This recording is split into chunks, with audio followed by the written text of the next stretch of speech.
S obzirom na cenu svinja, to je stavljenika, u februaru, to je i početkom 2026. godine, u razgovoru sve se više ljudima treba proceniti da li praviti gotove proizvode, da li angažovati mesara, znači kupiti živu vagu, pa angažovati mesara da sve to obradi, ako ne znate sami, napravi kobasice, obradi slaninu, pečenicu i da se to suši. Računica je tu dobra, ako je živa vaga 200 dinara ili polutke koje ide oko 320 dinara, tu možete jako dobro proći.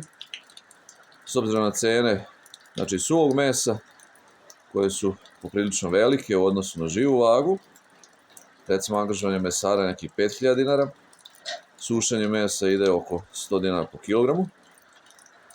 Znači, definitivno za jednu svinju, tovljenika, koji ima recimo oko 120 kg, to vam ne ide oko 24.000, vi možete dobiti duplo više u cenama suvog mesa, jer kobasice su oko 1500 dinara, slanina 1300 dinara, znači isplati se.